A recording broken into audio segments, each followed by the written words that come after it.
जय श्री राम, हर हर महादेव। काफ़ी कमेंट और मैसेज ऐसे आ रहे हैं कि गुरुजी, जो हम शाम को सेवा पूजा करते हैं वो किस समय करें या फिर किस समय ना करें। पितरों को पूजना उचित है या नहीं है, या फिर अपने कुल, हमारे कुल का देवता कौन है, कुल की देवी क्या होती है। कई ऐसे सवाल हैं जो व्यक्ति को कंफ्यूज कर देते हैं। कोई बोलता है 8 बजे के बाद में पूजा मत करो, तो कोई बोलेगा 9 बजे के बाद में मत करो, कोई बोलेगा वाइट कपड़े पहन के करो, कोई बोलेगा भगवा पहन के करो। कंफ्यूज कर दिया सबने। जैसा कि आप सबको पता है कि भाई मैं भी आपका छोटा भाई हूँ, बच्चा हूँ अभी, और मुझे भी इतना पहले नॉलेज नहीं था। परंतु मैंने भी काफ़ी प्रयास किए, गुरुओं से बातचीत की, या फिर आप ये समझ लीजिए कि एक निजी एक्सपीरियंस मान लीजिए। जैसा मैंने प्रोटोकॉल फॉलो किया वही मैं आपको बता रहा हूँ, क्योंकि अलग से मैं आपको बता सकूँ इतनी ना मेरे में सामर्थ्य है या ना इतना मेरे में ज्ञान है, क्योंकि मैं भी तो अभी बच्चा ही हूँ। तो इस बारे में मैं आपको आज हम चर्चा करेंगे कि भाई पूजा क्या है, आरती क्या है, किस समय करें किस समय ना करें। देखो, मेन क्या होता है कि पूजा का अर्थ क्या होता है, हम पहले ये सोचते हैं। इसमें दो चीज़ें होती है। एक तो हम सिर्फ टाइम पास कर लें, जैसे ओम जय जगदीश, ओम स्वाहा स्वाहा ऐसा कर लें और बात ख़त्म हो गई। कोई बोलेगा नहीं नहीं घी का दीपक जलाओ, कोई बोलेगा तेल का जलाओ, कोई बोलेगा सरसों के तेल का जलाओ। तो काफ़ी ऐसे मिथ भी हैं, या फिर अंधविश्वास मान लो, या फिर एक डराने धमकाने की बात मान लो। यानी कि आपको भगवान के नाम पे डराया जाएगा कि लाल कपड़े पहनकर अगर 8 बजे आपने पूजा नहीं की तो बालाजी महाराज आपको दोष करेंगे। कोई बोलेगा काले कपड़े पहन के रात के 12 बजे पूजा करो, इससे भैरव जी महाराज राजी हो जाएंगे। कोई बोलेगा गांजा पी लो, इससे महादेव राजी हो जाएंगे। कभी कभी मैं ये सोचता हूँ कि ये जो मिथ फैला रहे हैं या फिर हमें ये कन्फ्यूज कर रहे हैं, जितने भी मान लो हमसे बड़े हैं या फिर जो काफ़ी टाइम से सेवा पूजा में लीन हैं, तो ये हमें कन्फ्यूज कर क्यों रहे हैं। देखो, मेरा एक, मैं किसी पे से दबाव नहीं दे रहा हूँ, ना मैं किसी पे टिप्पणी कर रहा हूँ, लेकिन मेरा एक निजी एक्सपीरियंस मान लो, या फिर ये मान लो कि जो मैंने पाया वो मैं आपको दे रहा हूँ।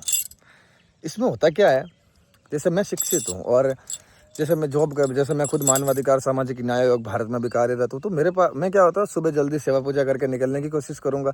अब इस पर मैं काले कपड़े, लाल कपड़े या फिर त्रिपुंड लगा के पूजा करूँगा या ना करूँ। देखो, पूजा करना एक पद्धति है, और आस्था वो चीज़ होती है जो हमें अपने भगवान से मिलाती है। तो हम ये कहते हैं कि भाई घी से दीपक करेंगे तो माता जी राजी है। सबसे पहले तो जिस गरीब के घर में घी है ही नहीं, तो इसका मतलब तो ये हो गया कि उससे माता जी नाराज है। या फिर कोई बोलेगा तेल से दीपक करो, इससे भैरव जी महाराज राजी होते हैं। तो अगर मान लो तेल अवेलेबल नहीं है तो इससे भैरव जी महाराज नाराज हो गए। ऐसा कुछ नहीं है। सबसे पहले तो शांत हो जाओ, काम डाउन। ज़्यादा अपने दिमाग पे लोड मत लो। देखो, मैं तो नहीं लेता, मैं तो अभी देखो नहाया भी नहीं हूँ, लेकिन आपके जो सवाल जवाब थे वो देने का मेरा फ़र्ज़ था, तो मैंने फ़ोन उठाया और आपको जवाब दे रहा हूँ। सबसे पहले तो काम डाउन हो जाओ, चिल मारो। ज़्यादा इधर है ना, ये लोड मत लो। करना क्या है, सिंपल सी चीज़ें हैं, ज़्यादा कुछ नहीं करना है। एक तो वो शेड्यूल फिक्स करो जिसमें आप कम से कम 15 मिनट अपने आंतरिक भावना या मन से, आपके जो भी आराध्य देव हैं, इष्ट देव हैं, इष्ट देवी हैं, इंग्लिश में बोले तो फेवरेट गॉड वो हैं, उनके लिए एक समय निश्चित करो। देखो, भाग दौड़ भरी ज़िंदगी है, सबको नौकरी करनी पड़ती है, कमाओगे नहीं तो खाओगे क्या। और आज के जीवन की मूलभूत आवश्यकता ही पैसा है। सब चीज़ का पैसा लगता है ना, मार्केट में फ्री में थोड़ी देते हैं कोई। पहले का ज़माना अलग था, धान दिया और कोई चीज़ खरीद ली, आदान प्रदान, आयात निर्यात वो होता था, वस्तु देकर वस्तु लेना, वस्तु विनिमय बोलते हैं हम, जिसे हमने पढ़ा भी है राजनीति में मान लो, इतिहास में मान लो। तो अब क्या होता है कि एक 15-20 मिनट का एक शेड्यूल फिक्स करो जिसमें आप अपने फेवरेट जो आपको पसंद है, जैसे मान लो मैं अघोर पंथ में हूँ तो मेरे लिए तो महादेव और महादेवी सब कुछ है। तो सुबह मान लो कि हम 7 बजे आ जाते हैं, 7 बजे सभी घर आ ही जाते हैं। तो अब क्या करेंगे, हम 7 बजे फिक्स, 7:15 तक अच्छी तरह नहा लो। अगर नहीं नहा सकते तो भी चलेगा, क्योंकि मैं तो भाई बिना नहाए ही पूजा कर लेता हूँ। ठीक है, अच्छी तरह आराम से नहा लो। उसके बाद में आप भाई आप जो भी आरती करते हो, ज्योत करते हो, या फिर आपका जो भी एक प्रोटोकॉल रहता है, दिया करते हो, अगरबत्ती करते हो, कुछ भी करते हो, 15 मिनट तक सब मोह माया दुनियादारी, आपका बॉस, आपका काम, आपकी वाइफ, आपके बच्चे, इन सबसे माइंड को दूर ले जाओ। सबसे एकदम आंखें बंद करो। ठीक है, आंखें बंद कर लिया। तत्पश्चात आराम से अपनी मेरु रज्जु यानी रीढ़ की हड्डी को सीधा रखो और जो भी आपका इष्ट आराध्य देव है उसका आह्वान करो। आह्वान करते समय आपको बस अपने समक्ष कपूर जलाना है। कपूर सबसे उत्तम होता है।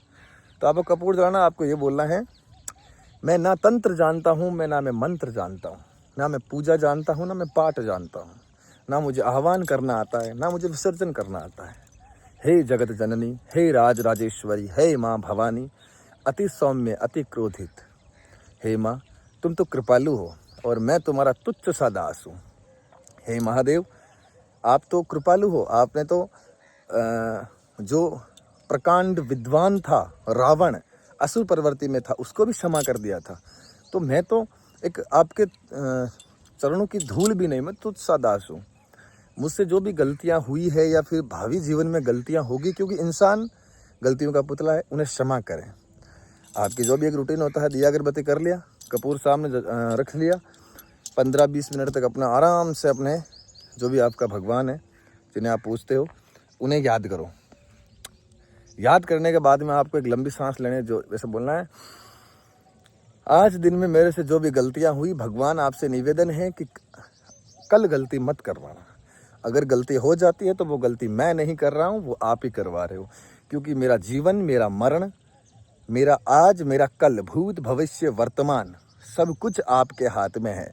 यदि आपका शास्त्र ये कहता है कि प्रकृति मैंने बनाई है, विनाश भी मैं करूँगा और सर्जन भी मैं करूँगा, तो हे पिता परमेश्वर, गलतियाँ फिर मैं कैसे कर सकता हूँ?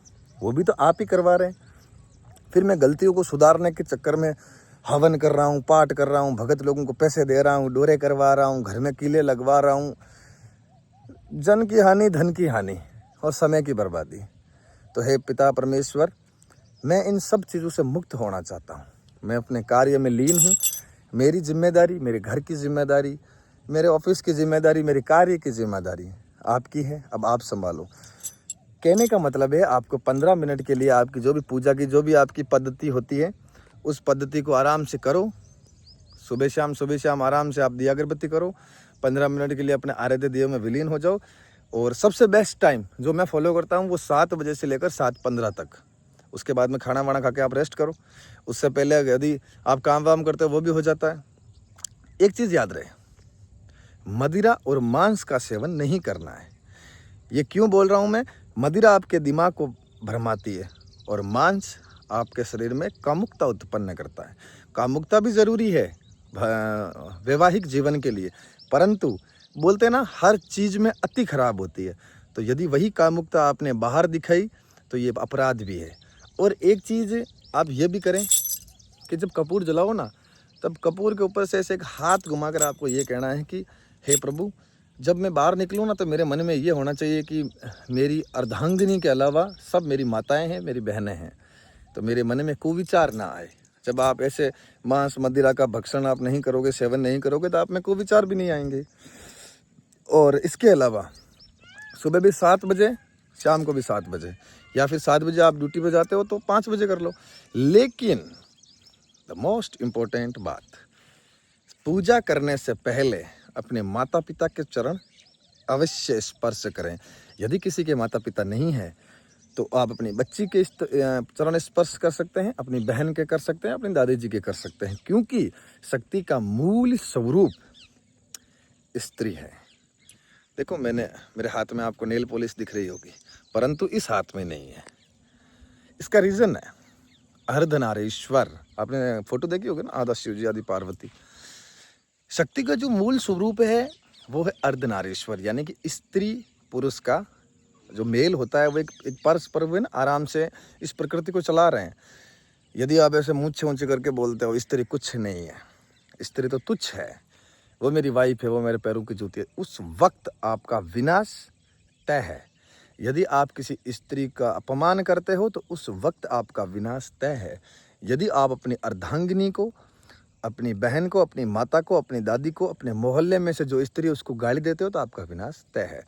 तो मेरे कहने का मतलब ये है कि जो चीज़ करो वो मन से करो, फिक्स टाइम से करो, और जो हाथ लगे वो पहन लो। नया नहीं नया कोई ज़रूरी नहीं है, बस जो करो वो अपने आत्मा से करो। वह यही पूजा का निश्चित नियम है, बिना कोई नशा किए। और यदि आप किसी के चक्करों में पड़ के कर रहे हो तो वो बोलेगा ये करो वो करो वो करो। महादेव ने क्या बोला था कि तुम मुझे जहाँ पुकारोगे मैं वहाँ आऊँगा। मेरे लिए तुम कष्ट मत उठाओ, मेरा काम है तुम्हारा कष्ट को हरना। मेरे लिए पूजा की आवश्यकता नहीं, मेरे लिए किसी भी चीज़ की आवश्यकता नहीं। मैं तो कण में लेकर अण में और परमाणु सब में मैं ही मैं हूँ। धरती में मैं हूँ, आकाश में मैं हूँ, पंच महाभूत ही मैं हूँ। जल भी मैं हूँ, थल भी मैं हूँ, नभ भी मैं हूँ, मिट्टी भी मैं, वायु भी मैं, हनुमान भी मैं, राम भी मैं, सब कुछ मैं ही हूँ। तो यदि जो फूल तुम मुझे चढ़ा रहे हो वो मेरे ही हैं, तो फिर मेरी चीज़ तुम मुझे लौटा रहे हो। कहने का मतलब है आत्मा से करो, सब कुछ ठीक है। और यदि मेरी बात से किसी को बुरा लगा तो आराम से लगो, अच्छी लगी तो उनके चरणों को स्पर्श। और निवेदन यही रहेगा कि आप मुझे अपना भाई मानते हुए ऐसे ही मेरे साथ बने रहेंगे। और जो भी आपके प्रॉब्लम्स एंड आपको कोई चीज़ समझ नहीं आ रही है तो आप कमेंट में, या फिर आप मुझे इंस्टाग्राम पे, Facebook Instagram channel Aghori ji Rajasthan verified, Facebook channel Hindi में अघोरी जी राजस्थान वेरीफाइड, और यूट्यूब चैनल पे तो आप देख ही रहे हैं। और मेरे इंस्टाग्राम पे आपको हैंडल पे 1.2 मिलियन होने वाले हैं, आपकी कृपा और आपके साथ साथ। उस पर एक पेज बना हुआ है, परिवार नाम करके है चैनल, तो आप उसमें ऐड हो जाइए, बाकी की जानकारी आपको वहाँ से मिल जाएगी। अंत में एक चीज़ कहना चाहता हूँ, आप मुझे जहाँ बुलाओगे मैं वहाँ आने के लिए तैयार हूँ, बस आपका प्रेम और विश्वास चाहिए। तो जय श्री राम, हर हर महादेव, और मिलते हैं अगले वीडियो में।